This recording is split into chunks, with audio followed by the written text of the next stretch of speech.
Assalamualaikum warahmatullahi wabarakatuh. Kami dari kelompok 9 TI3C ingin mempresentasikan final project mata kuliah Big Data yang berjudul Analisis Titik Jenuh Tipping Point Penggunaan Generatif AI. Disusun oleh yang pertama Ilham Indra Atmaja dengan nomor absen 16, selanjutnya Muhammad Hidrali dengan nomor absen 19, dan Prabes Suara Safa Azra dengan nomor absen 23.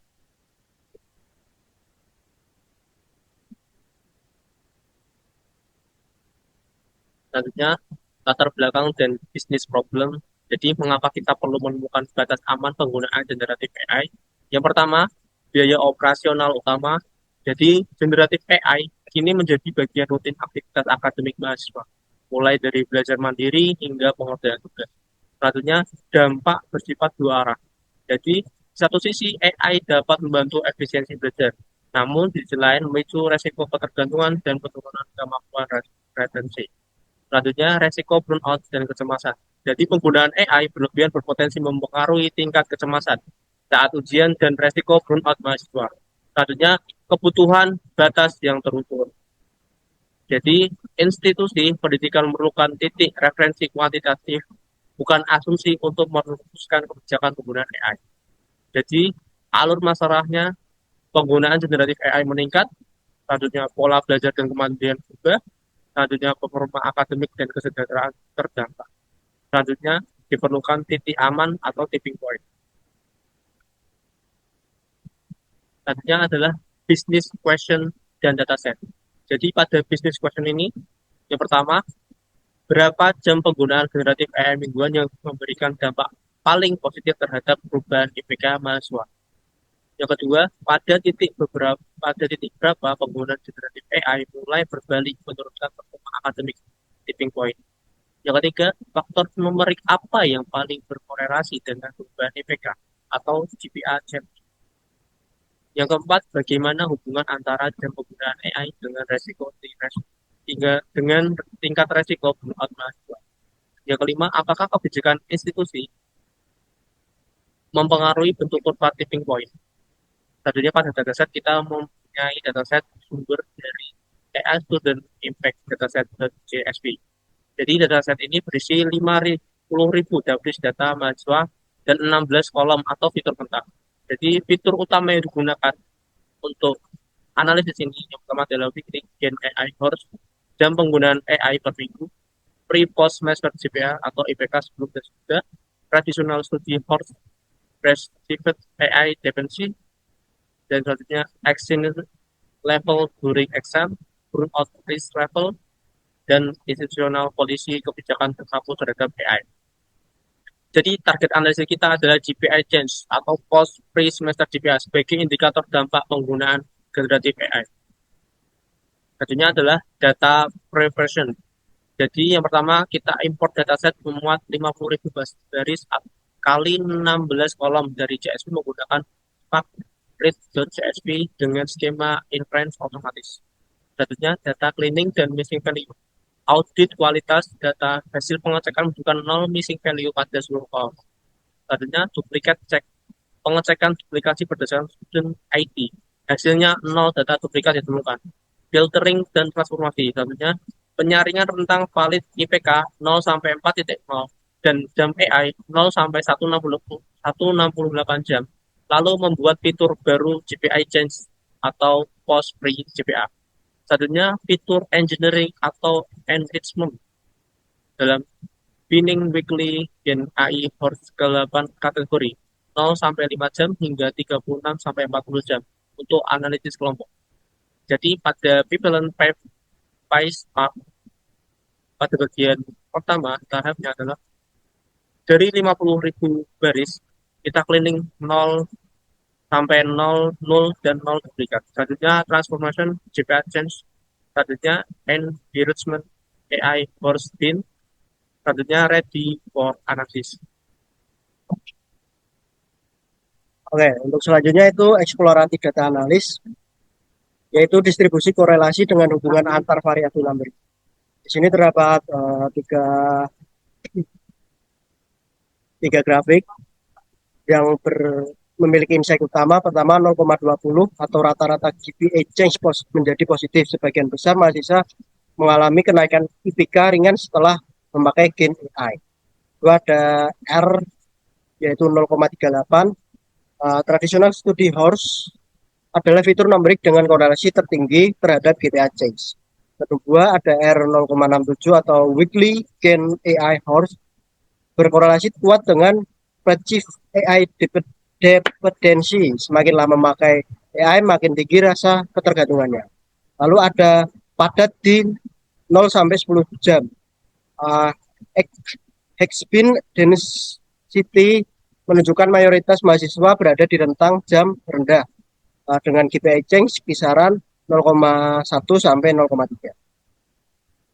Kemudian ada machine learning dan Apache Spark atau regresi kuadratik untuk menentukan titik jenuh menggunakan AI. Mengapa Apache Spark? Dataset berskala 50.000 baris diproses secara terdistribusi menggunakan PySpark mulai dari pembacaan data, audit kualitas, hingga transformasi fitur. Sebelumnya dikonversi ke Pandas untuk pemodelan statistik. Kemudian kedua ada algoritma regresi polinomial derajat 2, yaitu hubungan antara weekly gain AI horse dan GPA change. Bersifat non-linear, berbentuk kurva berpola terbalik sehingga regresi kuadratik dipilih agar dapat menangkap titik puncak performa. Kemudian ada metode estimasi atau ordinary least squares atau OLS. Koefisien A, B, dan C pada model Y sama dengan AX kuadrat plus BX plus C dicari menggunakan 6P polyfit. Tidak, titik puncak kurva dihitung melalui turunan pertama X optimal yaitu sama dengan min B dibagi 2A.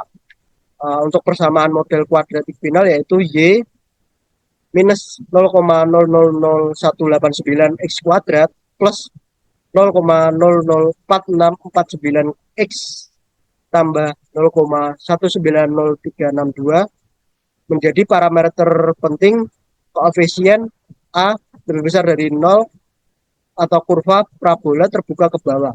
Mengkonfirmasi adanya titik jenuh atau tipping point yang valid secara matematis. Untuk diagram tipe line yaitu dataset dari 50 baris, lalu kemudian menggunakan PySpark untuk cleaning dan filter. Kemudian ada fitur engineering, membuat GPA change dan binning. Kemudian ada model training, polyfit, derajat min 2. Lalu prediction atau kurva Y sama dengan Fx. Lalu ada evolution atau R square dan RMSE. Untuk hasil analisis dan evolusi model, titik jenuh ditemukan pada 12,30 jam penggunaan Gain AI per minggu. Sehingga titik poinnya menjadi 12,30 jam. Lalu estimasi kenaikan IPK maksimalnya hanya 0,219. Lalu R square tren kelompok yaitu 65%,56. Lalu insight paling penting penggunaan Gain AI di atas 12,3 jam per minggu memulai berbalik menurun. Performa akademik pola ini berjalan selaras dengan kenaikan resiko burnout secara eksponensial pada jam penggunaan tinggi. Interpretasi evolusi model atau yaitu pertama R square tren kelompok 6,56 derajat atau RMSE 0,022 IPK sehingga model menangkap pola rata-rata pergerakan IPK per kelompok jam AI dengan baik. Lalu R square data individu rendah menjadi 1,15 derajat. Karena variasi antara mahasiswa seperti kepribadian dan gaya belajar sangat tinggi. Ini wajar pada data perilaku manusia. Lalu dampak Gain AI terhadap GPA menjadi positif hingga plus 0,216 IPK pada titik optimal lalu menurun signifikan setelah melewati 12,3 jam per minggu. Jadi kesimpulannya, batas aman optimal untuk penggunaan AI yaitu kurang lebih 12,3 jam Gen AI per minggu, ideal di bawah 15 jam per minggu. Di atas titik tersebut, IPK menurun dan resiko burnout naik eksponensial. Lalu tradisional studi horse tetap faktor numerik paling berpengaruh terhadap KPI checks. Kebijakan atau allow with kebijakan atau allow with citation menjaga kurva paling stabil dibanding strict band. Lalu manfaat Apache Spark yaitu untuk mengelola 50 baris data secara efisien dan terdistribusi sejak tahap cleaning hingga fitur engineering mempercepat keseluruhan pipeline analitik. Lalu untuk manfaatnya bagi institusi pendidikan, memberikan dasar kuantitatif bagi kampus untuk merancang kebijakan AI yang berimbang, bukan melarang total, namun mengatur batas penggunaan yang sehat secara akademik dan psikologis. Lalu untuk rekomendasi penggunaan AI optimal yaitu pertama, sosialisasikan batas aman. Idealnya di bawah 15 jam Gen AI per minggu. Lalu kemudian ada gantilah kebijakan strict ban menjadi allow with citation yang lebih stable. Kemudian ada pantau indikator burnout sebagai sinyal dini penggunaan AI berlebihan. Untuk selanjutnya akan kita jelaskan mengenai kode yang Baik, untuk selanjutnya untuk menjelaskan kode untuk analysis distribution. Nah, kita menggunakan PySpark dan Pandas untuk menemukan batas aman penggunaan AI bagi mahasiswa dengan terhadap perubahan IPK dan risiko burnout. Metodologi yang kita gunakan ada data modeling yang pertama, kemudian ada EDA, Acquired Data Analysis, kemudian ada data modeling, data evaluation, dan deployment dan storage. Yang pertama kita menginisialisasi Pandas, Amphi, Matplotlib, dan PySpark-nya sendiri. Kemudian untuk data modeling kita membaca data set, mengecek missing values, mengecek duplikasi berdasarkan student ID, penyaringan data, dan yang terakhir kita mentransformasi dan membuat fitur baru yaitu GPA Chain yang berdasarkan dari fitur post semester GPA dan pre semester GPA. Hasilnya sendiri adalah data missingnya, kumulatif beriklannya, dan ini ada gambaran dari dataset sendiri yang diambil dari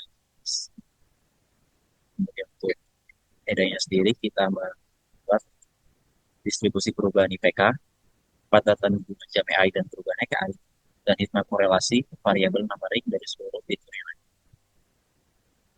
Kemudian untuk data modelnya sendiri, pada tahap ini kita menerapkan algoritma regresi polinomial derajat antara waktu penggunaan AI dan perubahan IPK bersifat persamaan regresinya ada rumusnya yaitu Y yang perubahan IPK sendiri, kemudian ada X yang penggunaan AI mingguan, dan kemudian ada IBC koefisien regresi yang disaring menggunakan metode ordinary squares atau yang bisa disebut QLS.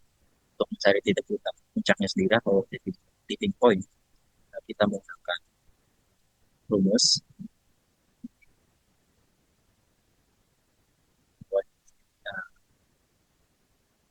dunia sendiri ada batas aman penggunaan AI sendiri ada 12,3 jam per minggu sendiri titik point. Untuk estimasi kenaikan IPK maksimalnya ada 0,2190 IPK pada titik puncak. Kemudian untuk data evaluasinya sendiri kita menggunakan R-square untuk menunjukkan presentasi variasi variabel target IPK chance yang dapat dilakukan oleh model.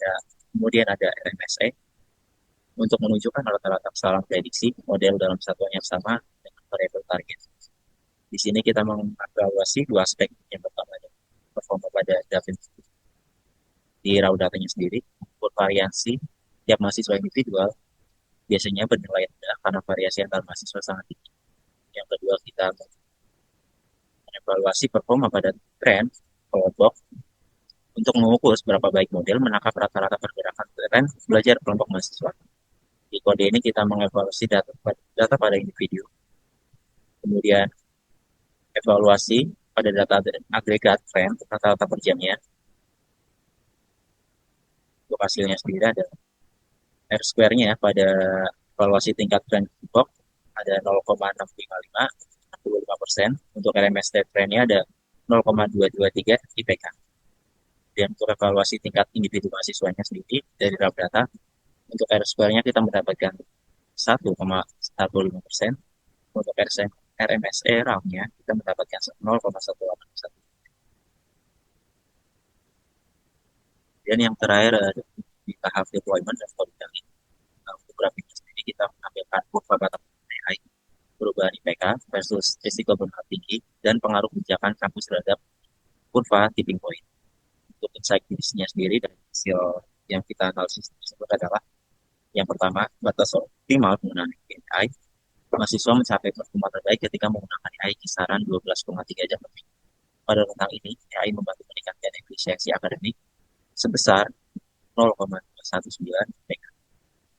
Yang kedua, deteksi titik jenuh atau tipping point penggunaan AI di atas 12,3 jam per minggu mulai berbalik menurunkan nilai akademik mahasiswa. Hal ini berjalan selaras dengan peningkatan risiko burnout atau kelelahan mental yang naik secara eksponensial. Yang terakhir, rekomendasinya sendiri ada kebijakan kampus. Yang pertama, sosialisasi kepada mahasiswa batas aman belajar dengan AI. Idealnya adalah kurang dari 15 jam per minggu.